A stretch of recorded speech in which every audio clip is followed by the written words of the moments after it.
buenas tardes, mi gente de Un Enlace. Aquí feliz, como les digo, cada viernes para este reencuentro hermoso que vamos a tener, a compartir información educativa, información de importancia y de relevancia para nuestra sociedad, para nuestra comunidad y para toda nuestra República Dominicana y nuestra audiencia de cualquier parte del mundo. Feliz y honrada de estar con ustedes y con un invitado muy interesante el día de hoy que nos va a traer no solamente un tema importante, sino también nos va a dar datos e informaciones de cómo llevar una vida más saludable en estos tiempos donde la alimentación se deriva a la rapidez. Me voy a comer esto, voy a utilizar esto por el poco tiempo que tengo. Entonces vamos a ver cuáles herramientas importantes nuestro querido invitado de hoy, el doctor Lerbu. Buenas tardes, doctor, cuénteme cómo se siente. Buenas tardes, muy bien, excelentemente bien, honrado de que me hayan abierto las puertas de este programa para disertar un poco sobre un punto muy importante, el cual es la alimentación y que debemos tener muy en cuenta en estos días más que nunca. Sí, importante y más que todo, como yo explicaba en la introducción, doctor, que la gente ahora mismo, estamos en la época de la rapidez. Sí, ahora la mujer también trabaja, que es otro punto, que mamá era quien nos alimentaba en casa con una alimentación tal vez más sana, pero ahora las mujeres estamos también trabajando en la calle, también estamos estudiando y a veces nuestros hijos se ven con esta situación de comer en las calles y esto ha acelerado lo que son los trastornos alimenticios, las malas alimentaciones y eso.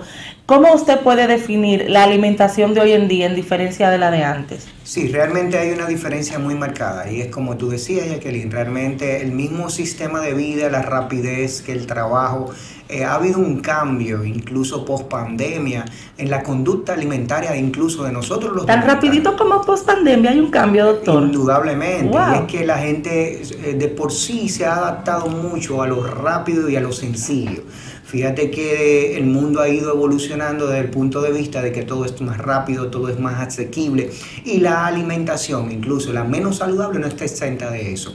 La gente se ha ido acomodando a eso. Entonces, verdaderamente es un problema muy latente en el cual nosotros, los servidores de salud, lo que tenemos que ver con la salud de las personas, estamos un poco preocupados. Ya porque no solamente de por sí la alimentación, el hecho de que las personas tengan un sentido de vida tan rápido, vayan tan acelerados, duerman menos, la calidad del sueño es menos, la calidad de vida, y eso repercute sobre el cuerpo fisioanatómicamente hablando. Se segregan una serie de hormonas que no van al favor del cuerpo, que lo que van es en detrimento del cuerpo. Sí, y es sumamente para la familia agotador ver cómo estos jóvenes solamente, que me voy a levantar, ya nadie se quiere preparar un desayuno, ya se quiere ir a la esquina a comprar una empanada, ya si es almuerzo, vamos al picapollo, vamos a comprar pollo frito, vamos a hacer eso, pero para que la gente se vaya nutriendo de esta información a la que usted se dedica, doctor, ¿un médico nutricionista clínico solamente ve trastornos alimenticios o qué otras cosas puede ver un nutricionista clínico? Un nutriólogo clínico realmente es un poco más amplio porque nosotros tenemos varias áreas de campo de trabajo. Por ejemplo, en la unidad en cuidado intensivo somos uno de los pilares que tiene que ver mucho con el sostenimiento del paciente en la unidad del cuidado intensivo. De hecho, es uno de los trabajos más fuertes a nivel intrahospitalario ya cuando se habla de hospital desde el segundo y tercer nivel. Ya a nivel del primer nivel de las unidades de atención primaria, ya uno va más a la dietoterapia. Pero a nivel ya de tercer nivel, uno va entrando desde el paciente que está en cuidado intensivo, que es el responsable de mantener y sostener ese paciente nutriológicamente hablando, que es lo que va a repercutir sobre la pronta recuperación de ese paciente, jugamos un papel muy importante. Wow, o sea, doctor, para organizar esa idea, usted me está diciendo que cuando una persona está interna en un hospital, quienes tienen que ver con la alimentación de cada enfermo, según la condición que tenga, es el nutricionista clínico, nutriólogo clínico. Así es, así es. Y marcando una diferencia, realmente es un equipo multidisciplinario que trabajamos en los hospitales de este nivel. Está el nutriólogo clínico, está el nutricionista, que no es médico, es un licenciado. No, o sea, yo la confundía, es nutriólogo clínico. Está el farmacéutico, siempre y cuando sea un hospital ya que tenga el departamento bien establecido. Están las licenciadas, que son nuestro más fuerte punto de apoyo en ese área. La licenciada sí son un gran punto de apoyo sabe, para todo tipo de emergencia y de asuntos con los pacientes.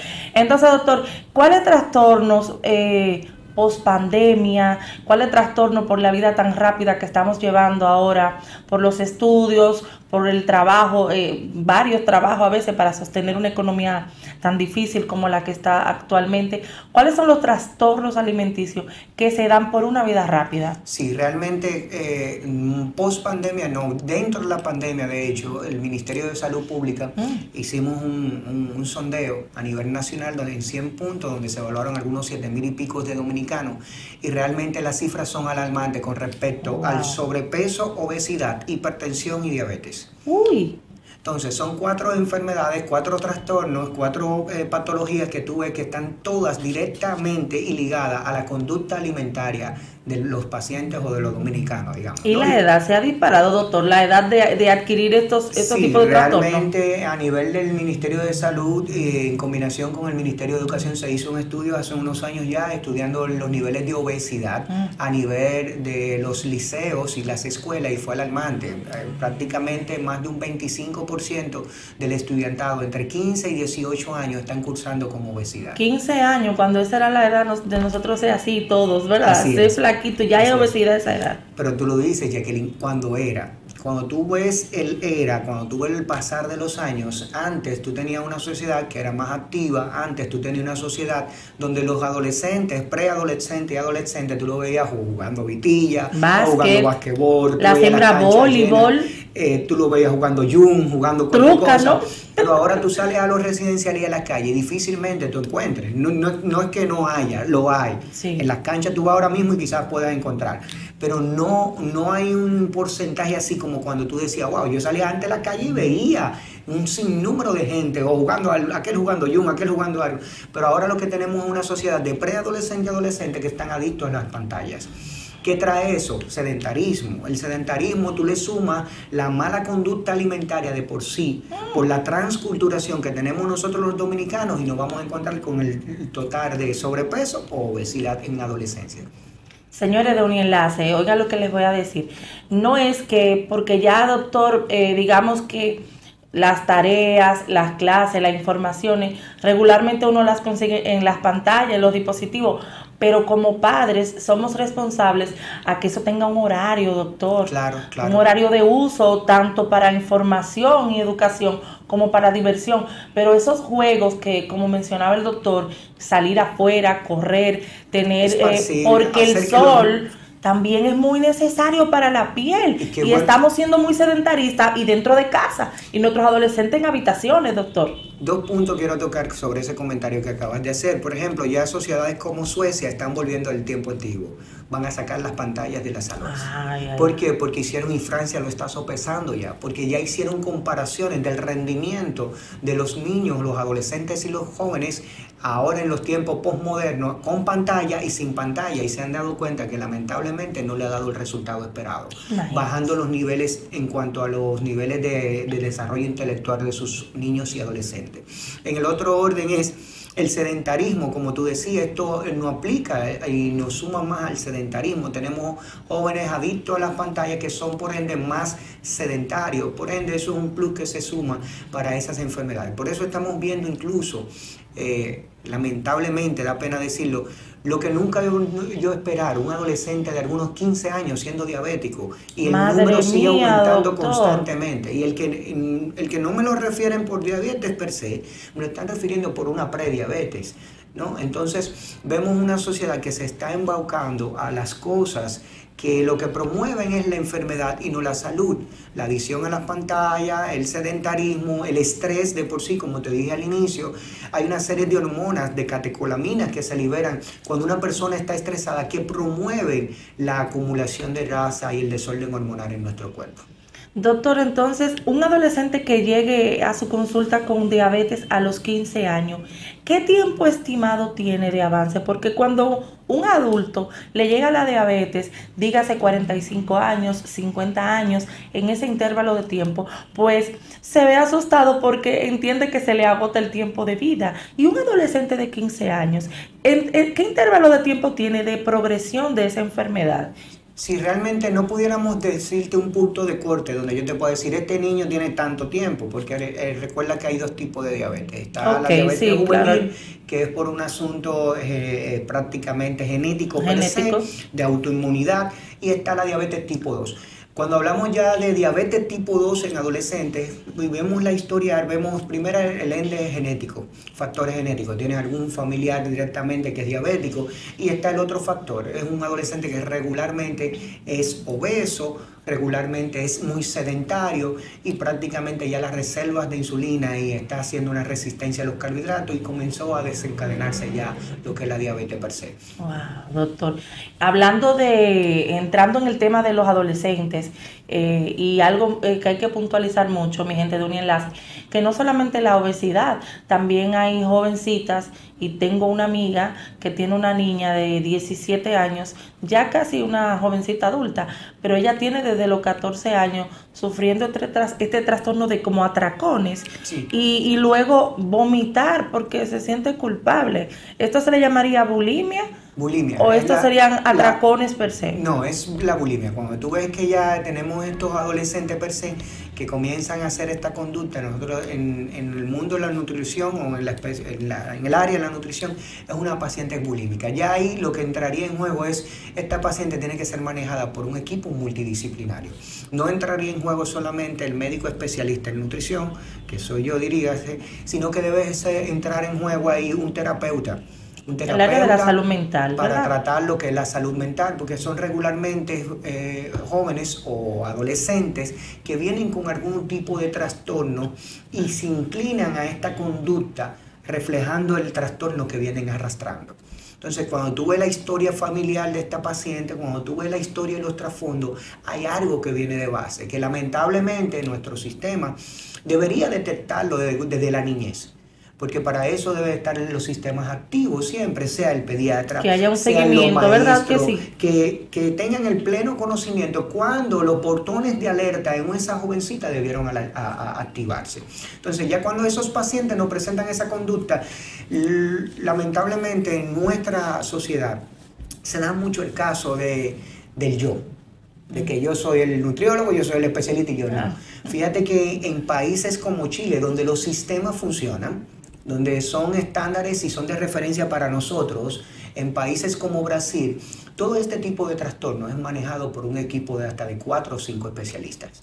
¿Sí? Donde entra a jugar un papel muy importante el psicólogo, donde entra a jugar un papel muy importante el nutriólogo clínico, el pediatra, donde entra a jugar un papel muy importante hasta un entrenador físico. Porque es como que, ok, tengo el paciente con X enfermedad, pero tengo que entender que yo solamente no voy a poder atacar esta enfermedad. Es una mesa de 4 patas, necesito la parte psicológica, necesito la parte del entrenador o si juega este niño o el profesor del deporte de la escuela. Entonces ellos unen un equipo multidisciplinario y hasta ahora es lo que ha dado mejores efectos. Cuando un equipo multidisciplinario entra en juego. Gracias a Dios, por lo menos en los centros donde yo laboro y ya en el sistema de salud se le está dando el papel importante a la psicología y ya la misma UNAD y los centros de primer nivel casi todos están teniendo psicología. Yo a pacientes como estos lo primero que le digo a los padres es concientizarlos, porque ese es otro punto y es algo que es muy innato de todos nosotros, reconocer. Hay padres que no reconocen a veces la conducta de sus hijos o que no quieren admitir que el niño tiene un problema y que tiene que ver con trastornos psicológicos. ¿Y quién lleva a un paciente con este tipo de trastornos si los padres se niegan a que ellos lo padecen, por ejemplo? Mira, regularmente a veces ni siquiera son los mismos padres, a veces son personas circundantes que dicen, mira, esta niña o este niño que se alarma, está mostrando algo. Entonces ya, te lo digo porque lo vivo, las veces que lo hemos tratado es así. Esta niña o este niño me está mostrando esto, fulano deberíamos llevarlo o fulano debe prestarle atención. Y lo primero es la hipocresía, y hay que decirlo. No lo reconocen. Y yo tengo que sentarme, tengo que muchas veces con ética evaluar al paciente, pero la mayoría de las veces termino sacando al paciente de la consulta y quedándome con los padres o con los tutores y decirle, mira, esto es un problema donde ustedes tienen que jugar el papel que tienen que jugar y hay que tratar no a la niña, tenemos que comenzar con ustedes. Y ahí entonces lo refiero a psicología. ¿La bulimia, doctor, se da por una situación ajena o solamente por temas de nerviosismo? Pudiera involucrarse varios factores. Uno de ellos puede ser el externo per se, el área, el ambiente donde familiar. se desarrolló este niño, adolescente o adulto. He tenido adultos con bulimia y juegan muchos papeles, pero sobre todo el ambiente. En la adolescencia, en la niñez, tiene que ver mucho el ambiente donde se desenvolvió este Perfecto. Adolescente. Conozco pacientes con bulimia por bullying escolar. Así es, así es. Realmente tú sabes que vivimos en una sociedad donde lo que manda y lo que te etiqueta es cómo te ves por fuera. Sí. Y es totalmente inverso. Pero manda mucho el mensaje de cómo tú te ves y cómo te reflejas a través de la boca del otro, lo que dicen los otros. Y figúrate tú, si nosotros los adultos caemos en ese tipo de cosas, ¿qué sería un preadolescente de 8 o 9 años? ¿Qué sería un adolescente con una mente de 12 más o 14 susceptible? años? Entender que porque te están diciendo, ay, tus mulos son flaquitos, míralo de todo el mundo. ¿Entiendes? Entonces, ahí es donde el rol de la familia debe entrar en juego. Totalmente. ¿Y qué pasa? Lo que tú decías, ¿qué pasa? Tenemos una sociedad, la familia es el núcleo o la célula principal de una sociedad. Correcto. ¿Sí? Lamentablemente tenemos una sociedad que se está distanciando de los principios familiares cada día más. ¿Por qué? Porque tenemos una sociedad moderna donde nuestros hijos de las 16, 14, 16 horas activas, esas horas pasan más con personas extrañas. Esas personas, esos niños, esos adolescentes pasan más tiempo incluso aprendiendo la conducta alimentaria que no son de su propio hogar, porque lo está cuidando otra persona, pero esa persona tiene el hábito de usar cachú en su comida. Pero en tu casa tú ni siquiera usas cachú, pero de lunes a viernes está con una persona que usa cachú. ¿Qué va a terminar pasando con ese niño? Que coma con cachú y le guste. ¿Entiendes? Entonces claro. es algo como tan complejo, pero tiene que ver mucho con el desenvolvimiento, el desarrollo de ese niño, dónde se desarrolla, cómo se desarrolla. Pero cuando tú ves la raíz del asunto, siempre caemos al mismo punto, la familia. La familia juega un rol muy, muy importante. Claro que sí. En una sociedad donde sus hijos no ven a su papá más que yendo a dormir. En una sociedad donde sus hijos no están viendo a su mamá más que quizás que llegue a las 7 u 8 de la noche. Donde antes, como tú decías, antes sí quizás la madre se podía quedar, antes la mamá velaba porque lo que se comiera fuera lo más saludable. Correcto. Pero yo entiendo que estamos en un punto donde aún se puede, siempre claro y cuando sí. Comencemos a sopesar las cosas. Es como que voy a una cafetería y veo que lo que hay es empanada, quipe y esto, pero veo que hay un paquete de galletas integral, entre comillas, ¿no? No vamos a entrar en ese punto. Bueno, tengo que discernir. No me voy a comer esta empanada, dame un paquete de galletas integral y dame, aunque sea un jugo natural y digo, que no tenga azúcar. Y tú ves la fila y es difícil, pero ves la fila que la fila es para la empanada y el refresco, ¿no? Pero es cuestión de discriminar. Así mismo pasa con la familia, incluso con la conducta alimentaria de cada familia. Es cuestión de aprender a discriminar y entender que es como dice un viejo adagio, que tu alimento sea tu medicamento.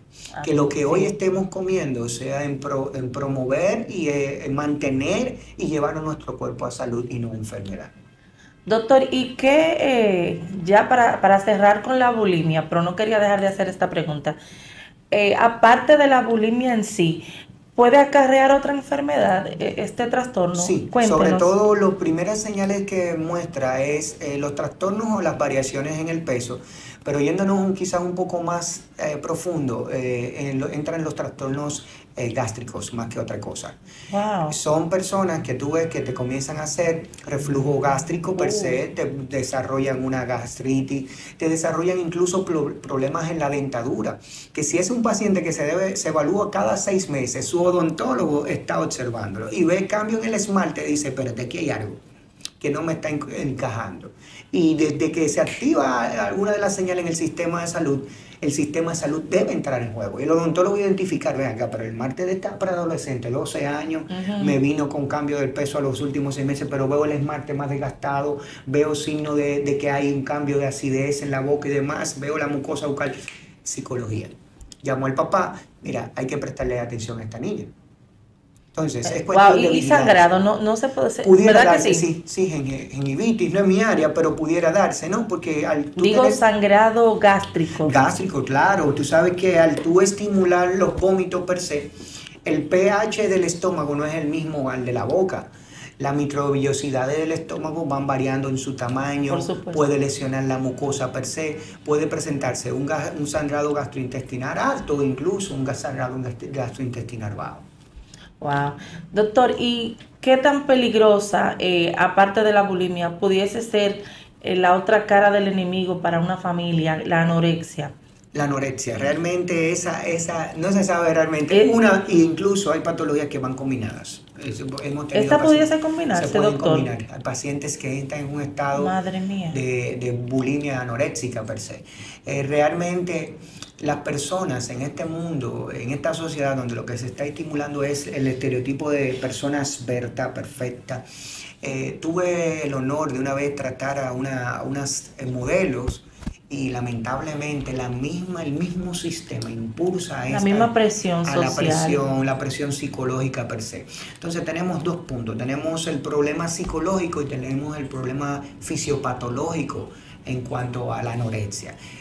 Son puntos muy extremos donde hay desequilibrio, y donde hay desequilibrio es puerta abriéndosele a las enfermedades per se. Su sistema inmunológico se deprime, no tienen una buena masa muscular, no tienen una buena masa ósea, pero la raíz de todo esto es que pacientes que son detectados a tiempo lo hemos podido sacar, gracias a Dios. Ay, pero la raíz vuelve siendo el mismo, el aspecto psicológico.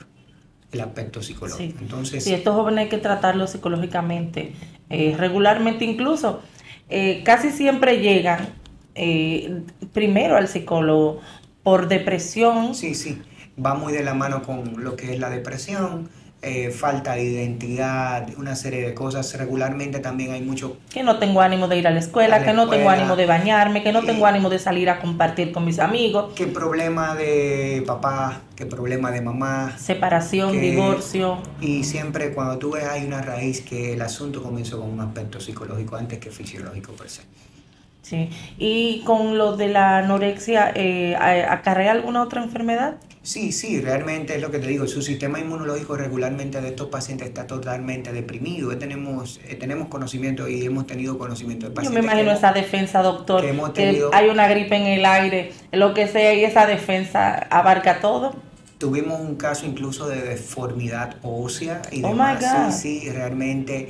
Imagínate la columna vertebral. Sí, cuando uno, no necesariamente, pero cuando tú ves esos pacientes que te hacen una anorexia per se, que tienen una deficiencia de vitamina, ahí vienen las anemias, vienen los cambios en la menstruación per se, que tienen una deficiencia de vitamina C, viene ahí el sistema inmunológico deprimido, al igual que tienen una deficiencia franca de vitamina D y demás. Es decir, hay un desorden totalmente fisiológico en este tipo de pacientes.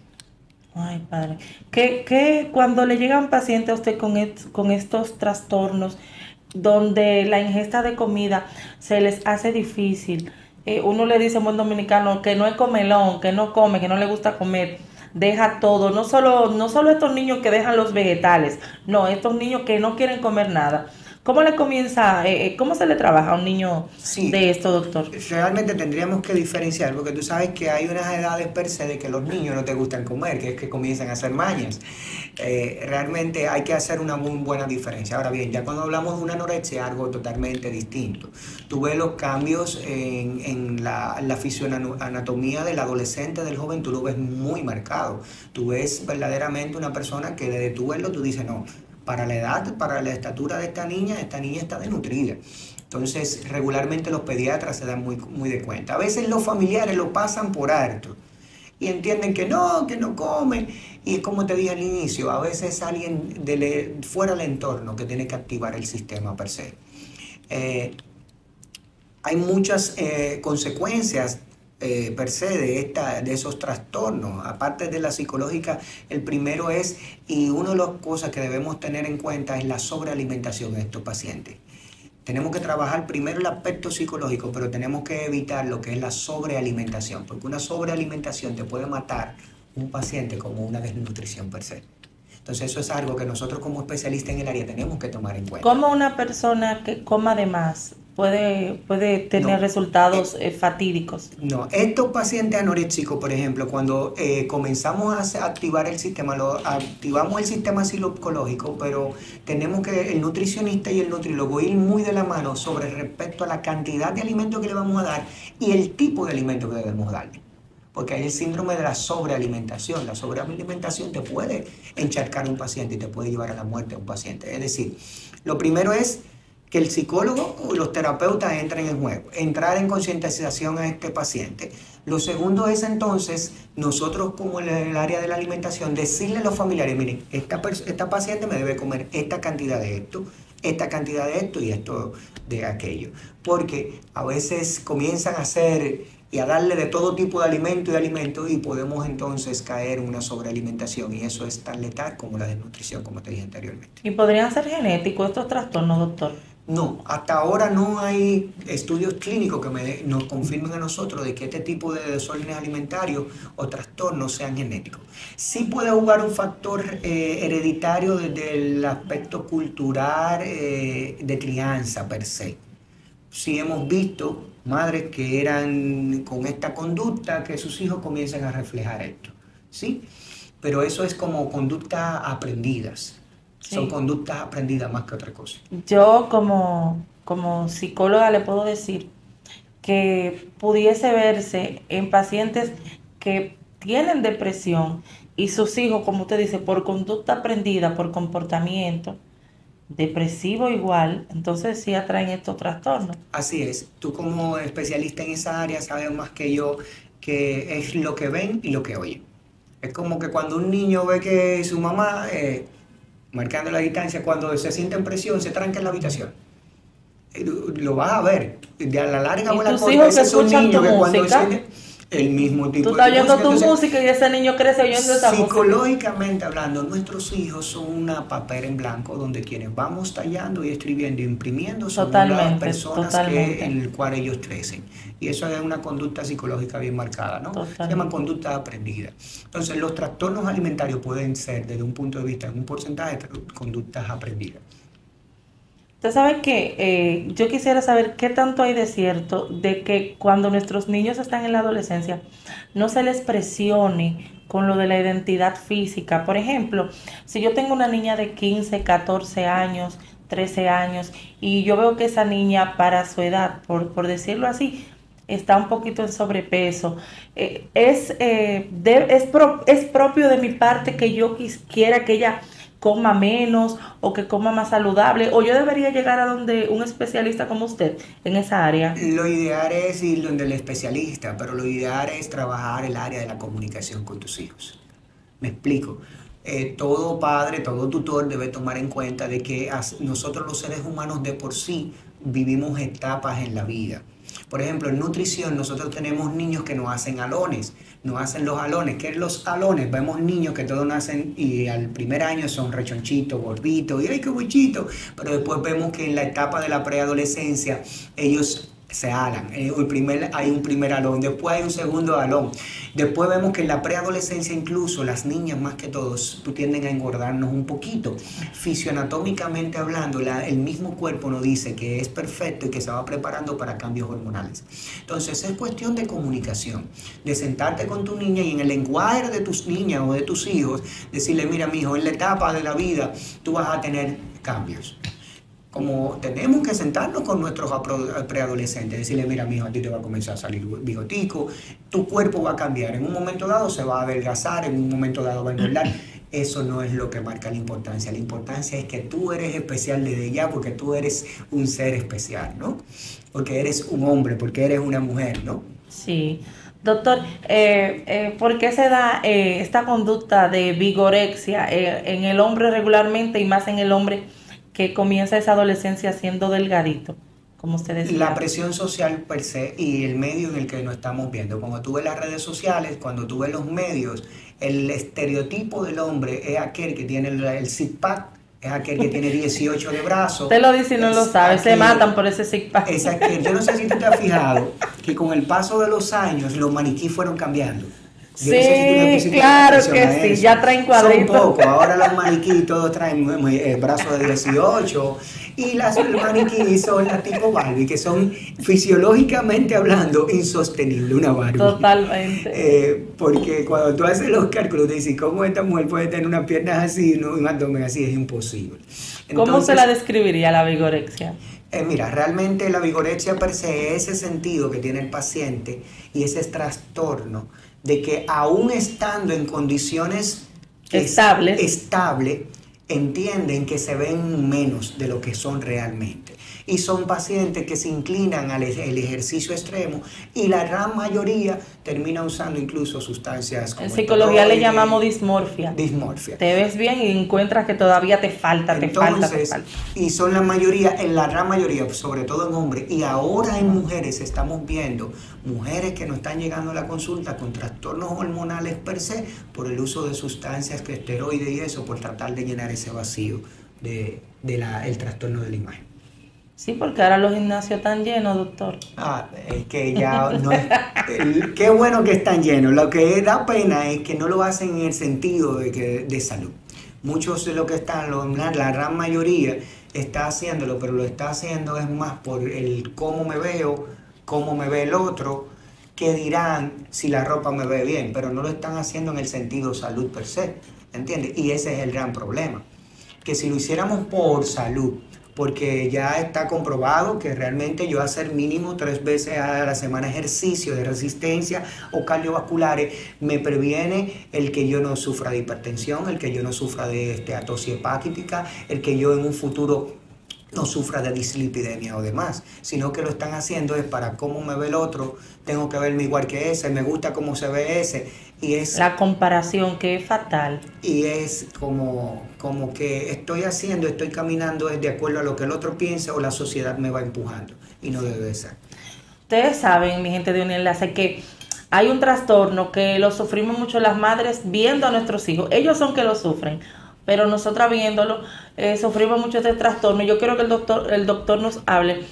¿Cuándo se sale de lo sano y de lo común?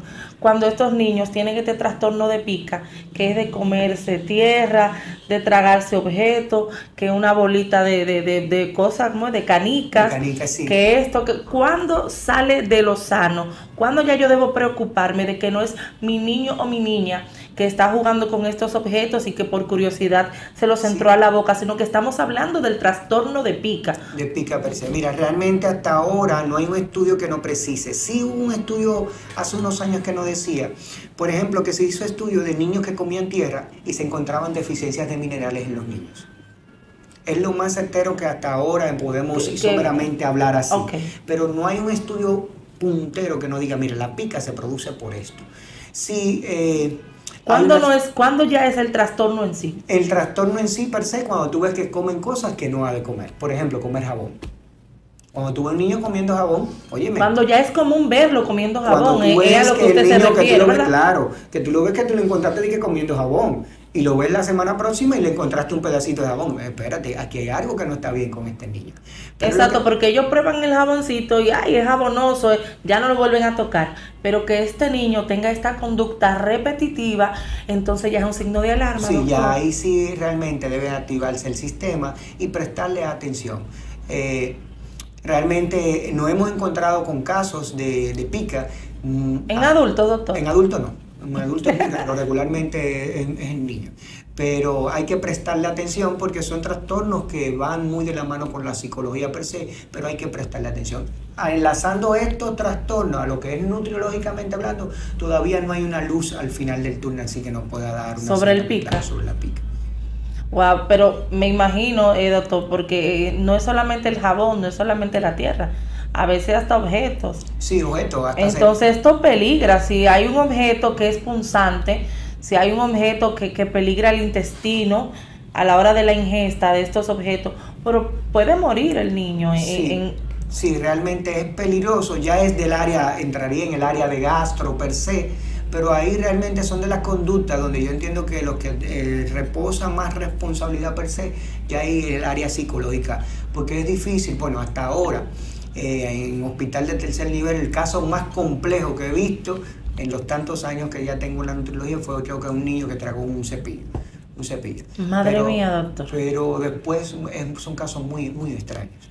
Sí es más común con la arena que con el jabón, pero el tragarse objeto per se es muy poco común en República Dominicana. Y dejé para casi último un trastorno que es muy de los países caribeños como este, y el dominicano, como siempre he dicho, como muy alegre que somos. Entonces, el trastorno de la ebriedad o la ebriorexia, ¿cómo se manifiesta? ¿Ha tenido usted paciente de este tipo, doctor? Mira, realmente es lo que te digo, son escasos, pero lo hay. Lo digo porque este es un país que tiende a tomar mucho, entonces Sí. Encontrarse con personas que tengan el trastorno de, me levanté y lo que quiero primero es tomarme un ron, beberme Sí. una cerveza y continuar el día así. Mira, es lo que te digo, difícilmente estos casos no llegan porque son problemas conductuales per se. No los reconocen, es lo primero, porque vivimos en un país muy social. Que comúnmente donde se ve. el uso común de beber alcohol desde por la mañana hasta la tarde, el tú encontrar una persona que te diga, mira, estoy de cumpleaños mañana, voy a comenzar a celebrar hoy y terminar pasado mañana. Hasta se le celebra, doctor. Eso no es nada. Entonces, el problema con este punto es el reconocer el trastorno per se. Reconocer cuando ya esos pacientes, al menos que sea un familiar que diga, pero ven acá, mi niño, tú tienes ya 3 días tomando, esto no es normal. Y ya tomaste porque ganó aquel equipo, pero ya salió la NBA y entró el béisbol y ya está tomando por esto. Y además son personas que se siguen sumando algunas cosas. Y pierde el equipo y beben porque perdió. También. Pero Jacqueline, el asunto es que se siguen sumando detonantes que tú ves que son conductuales. Correcto. Personas que se comienzan a descuidar de su relación con su esposa, personas que comienzan a descuidar su trabajo.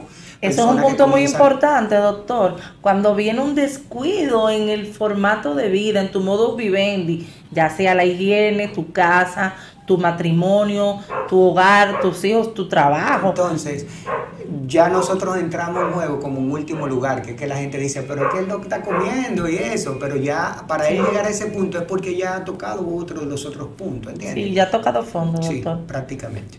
Entonces, para hacer una reseña un poquito más profunda con eso de la obesidad, que es el trastorno que nos compete más como sociedad, ¿qué tipo de dieta, que digamos así, que no sea una dieta que sea sobrellevada por un nutricionista o un nutriólogo clínico, sino en nuestras casas, una dieta que pudiéramos llevar para más saludable? ¿Qué nos aconsejaría en nuestro común diario? En nuestro común diario tendría que basarme en las estadísticas más recientes de nosotros los dominicanos. Sí. Las estadísticas más recientes nos dicen que del estudio que se hizo de la población ahora mismo, un 70% de los dominicanos está cursando con sobrepeso o con obesidad. Un 30%, 32 para hacer 32 puntos de algo, está cursando con hipertensión y un 12-15% está cursando con diabetes tipo 2. Se estima que para el 2030 de cada 10 dominicanos, 5 a 7 puede que sean o diabéticos o prediabéticos. Pero eso es alarmante, doctor. Alarmante no, eso es apoteósico. Eso es profético, terrible, eso es algo que se acabe. Entonces, todo ya. Jacqueline, en ese sentido tendríamos que darte el consejo en base a esto.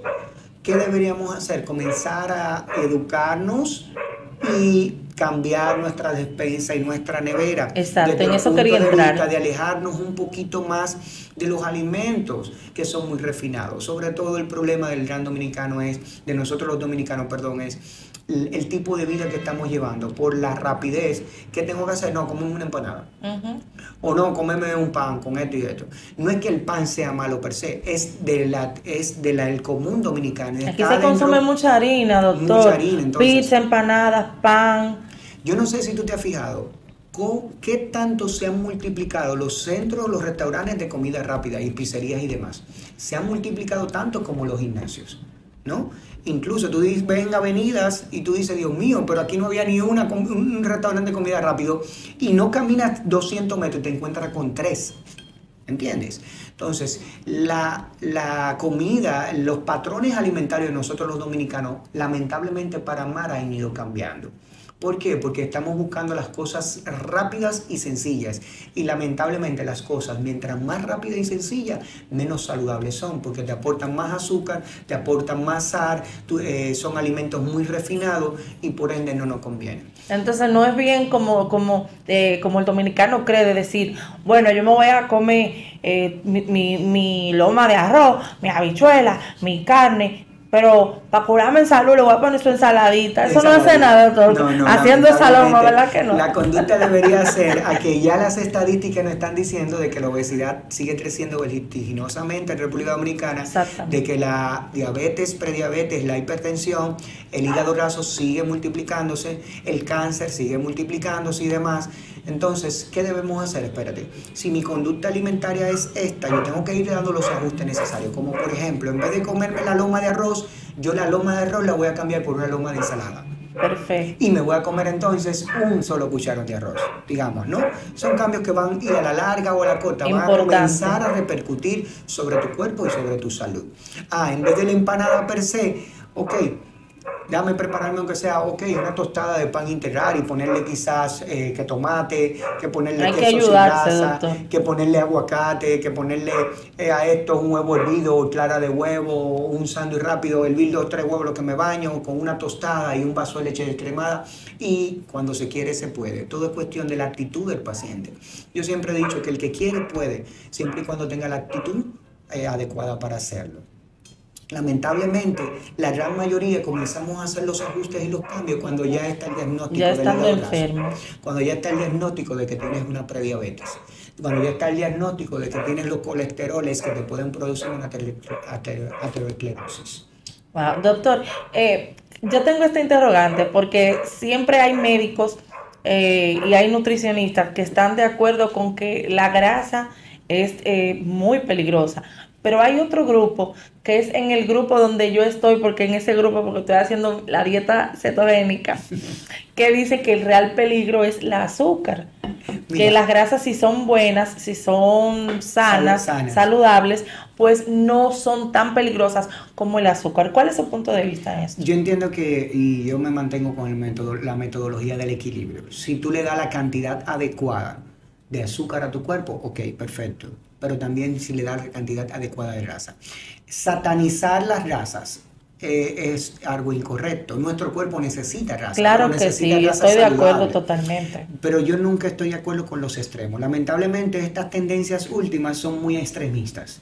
O sea, sacar el azúcar 100% de mi cuerpo, usted dice que no está... necesita azúcar, nuestro cuerpo necesita glucosa per se. Pero no la necesitaría, por ejemplo, porque las frutas tienen... Entonces, utilizando ¿qué frutas, tipo de carbohidratos es que le voy a dar? Exactamente. Yo voy a sacar los carbohidratos simples y me voy con los carbohidratos ramificados. O sea, dejo la azúcar refinada y para tener la fructosa y los azúcares que necesita mi cuerpo, pues me como una frutica. Por ejemplo, tocando el tema de la diabetes en República Dominicana, tenemos un alto índice de prediabetes ahora mismo. Ellos simplemente son pacientes que comenzamos a educarlos y le decimos, mira, a partir de ahora tienes que tener cuidado. No puedes usar la cantidad de azúcar que estaba usando. Tienes que tomar en cuenta sacarme el arroz, tienes que tomarme en cuenta sacarme el trigo, el maíz, y vamos a volvernos un poquito más cibaeños. Vámonos con los víveres. Son carbohidratos, pero son carbohidratos ramificados. Se comportan totalmente diferente en tu hígado y se metabolizan totalmente diferente a los refinados. Entonces es cuestión de ir haciendo una transición y esa transición se va haciendo y se va volviendo un hábito hasta que esos hábitos se vuelven un estilo de vida. Y después que ya tú alimentariamente hablando tienes una conducta saludable y haces del comer cosas saludables un estilo de vida, ya nadie te va a sacar de ahí. Doctor, y entonces estas harinas que vienen vamos a suponer, he visto en el supermercado, ahora que estoy comiendo más saludable, sí, más saludable, dejen que rebaje al paso. Más saludable. He visto estas harinas de plátano, harinas de almendras, harinas de muchas cosas, harinas de avena. ¿Están bien estas harinas? Sí, realmente son harinas que cuando tú ves la composición química per se no son simples, no son carbohidratos simples. Su estructura molecular es ramificada y pueden hacerte el papel de saludable desde un punto de vista. Pero ojo con la cantidad. porque aunque sean ramificadas y no le estés dando a tu cuerpo la cantidad adecuada, de alguna u otra manera se pueden volver hipercalóricas y pueden, en vez de hacerte bien, te van a hacer mal. Porque mucha gente dice, ok, me estoy comiendo esto que es saludable, pero no te estás comiendo la cantidad adecuada para el peso tuyo. Entonces, si le estás dando a tu cuerpo algún alimento que aunque sea saludable y que esté permitido entre los esquemas de que estás haciendo, lamentablemente no vas a ver resultados. Ok, doctor, entonces, como último consejo, sí, además termine. del punto, por fisiología, yo preferiría que antes que ese tipo de harina ingirieras per se el producto. Por ejemplo, si es harina de plátano, que coma plátano. Prefiero el plátano. ¿Por qué? Por fisioanatomía. Cuando tú tienes un estómago, que tú te comes el plátano per se distiende. En lo fisiológico, al el estómago distenderse, le manda señales a tu cuerpo, al sistema nervioso central de saciedad. Okay. No así cuando es harina. El alimento, el bolo alimenticio es distinto totalmente a cuando es una harina a cuando es una pasta. O sea que yo me puedo llenar con medio plátano, pero si utilizo la harina de ese plátano, tengo que comerme 3 plátanos. Entonces ahí tendríamos que hablar de los alimentos líquidos. No es lo mismo un alimento líquido, hablar de saciedad en el estómago, a un alimento líquido, a un alimento semilíquido o a un alimento sólido. ¿Cuál llena más, doctor? Entonces, ahí es que vamos al punto. ¿Cuál te va a activar más rápido la señal de saciedad en tu cuerpo? ¿Cuál, doctor? ¿Un líquido o un sólido? El sólido, Okay. Porque tú tienes el estómago, que es una vejiga, ¿no?, que se distiende. Hay un mecanismo fisiológico, que al distenderse le activa los receptores neuronales, le manda señal, mira, el estómago se hinchó. Le dice, mira, ya tú estás llena, tranquila. Pero el líquido no, el líquido pasa por el estómago, el vaciamiento del estómago es mucho más rápido, ¿no? Por eso que nos da hambre cuando comemos sopa, doctor, más rápido, ya yo tengo hambre. Sí. Fisioanatómicamente hablando, nuestro estómago está diseñado para vaciarse cada 3 a 4 horas. Por eso tú ves que hay esquemas y nutriólogos y nutricionistas que usamos el esquema de 5 o 6 comidas al día, tomando en cuenta el que nuestro estómago se vacía cada 3 horas. Al vaciarse cada 3 horas usamos el esquema de el efecto termogénico de los alimentos. Es eso, que cada vez que comemos, nuestro cuerpo tiene que quemar calorías per se para poder digerir y absorber esos alimentos, y aprovechamos eso. Entonces ponemos al paciente a hacer 5 comidas y hasta 6, dependiendo del estilo de vida de ese paciente. ¿Y qué usted recomienda para terminar este grandioso tema? ¿Qué debe hacer un adulto promedio para tener no solamente una alimentación sana, sino una vida menos sedentaria? Como organizacional, así en su semana, en su día, cuántas veces sería propio caminar, qué tiempo específicamente y qué tipo de dieta. Claro, la OMS nos da recomendaciones mínimas de 3 días a la semana, preferiblemente días alternos. Es decir, si por más trabajo que tú tengas, tú te propones 3 días a la semana hacer una agenda, dígase lunes, miércoles y viernes. ¿Qué tiempo, doctor? 15, 20 minutos. 30 minutos. Dependiendo de tu condición. Recomiendo siempre visitar a tu médico y hablar sobre el tema de qué tipo de ejercicio y cuánto tiempo, porque si eres cardiópata hay que tomarlo en cuenta, si tienes una lesión en la rodilla hay que tomarlo en cuenta, si eres una obesidad mórbida no te puedo poner a hacer de paso 30 minutos de inicio, tus probabilidades de riesgo son muy altas de lesiones, ¿no? Entonces son cosas que debemos tomar en cuenta. Entonces mínimo 3 veces a la semana, podríamos comenzar 15, 20 minutos, todo va a depender del paciente per se. Mi gente de Unienlace, muchísimas gracias por su sintonía. Se despide Jacqueline Familia aquí como siempre con ustedes. Espero que el próximo viernes nos veamos aquí en Unienlace en otro programa interesantísimo. Le agradecemos al doctor y a ustedes por su sintonía. Muy buenas tardes.